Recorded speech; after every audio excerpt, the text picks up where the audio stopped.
When the UFC was founded in 1993, it was a no-rules slugfest that had many people simultaneously intrigued and disgusted. It struggled for a few years under the former ownership, and in 2001, when now beloved MMA promoter and CEO of the UFC, Dana White, stepped in along with the help of the Fertitta brothers to purchase the company, it was on the verge of completely crashing. Fast forward to 2023, and the UFC is bigger than ever. They are nationally broadcast on the biggest sports network of all time in ESPN, have broken dozens of Arena Gate records for attendance all across the world, and are now valued at an insane $12.1 billion. For context, the Fertittas purchased the company for only $2 million. What's unprecedented is that we can track all the success back to one man, Dana White. But with his recent health scares and missing noticeably more events each year, it makes you wonder when he'll hang up the gloves for good. The future.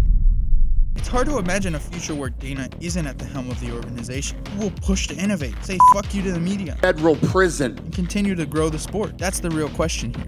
Who? There have been a few names tossed around over the last few years, like Hunter Campbell, Chael Sonnen, Sean Shelby. And even Dana himself has already alluded to there being a replacement set in place. We can only trust Dana's judgment with picking his new guy, as he would probably know who could adequately fill his many pairs of. But the unfortunate truth is it just won't feel the same. The fans will miss his epic rants after a horrible fight, or his petty fight announcements. Bottom line is, he will be missed. So how soon could this nightmare become a reality? We've already seen how consummate professional John Anik has taken over Dana's press conference duties, and with more and more event absences, it feels like it'll be sooner rather than later. To add more salt to the wound, MMA personality and the face of the biggest podcast in the world, Joe Rogan, has publicly stated that he would leave the UFC if Dana was to retire, as it states in his contract. It's in my contract that if he leaves, I leave.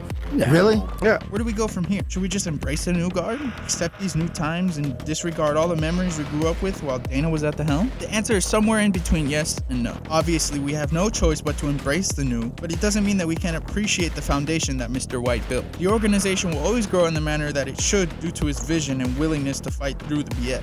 So let's put ourselves in that scenario. Dana White has just announced he will be retiring as CEO of the UFC and says he will be announcing his replacement soon. Who should it really be? Hunter Campbell's name has been thrown around a ton, as he has served as a right-hand man for Dana for many years now. This leaves the company in the hands of someone who truly knows how Dana operated and can thoroughly simulate the kind of work Dana was pushing out. Another similar option is Sean Shelby. Sean has also worked closely with Dana for many years and provides the same upside as Hunt. Now what these two don't have is the brash personality that can address the fans and establish themselves as a real figure. And someone who has already done this a few times now is the gangster from West Lane, Chael Sonnen. Chael Sonnen has been heavily linked to the position for a few years now, as many see the potential for Chael to truly run things how he preaches they should be done. He has consistently been one of the most knowledgeable MMA voices for 10 plus years now, and leaves few doubts amongst fans that he can pull through. These could all be completely wrong, but as fans, who wouldn't want to see what Chael could cook up as the top boss? Who do you think should replace Dana? Let us know in the comments. See you later.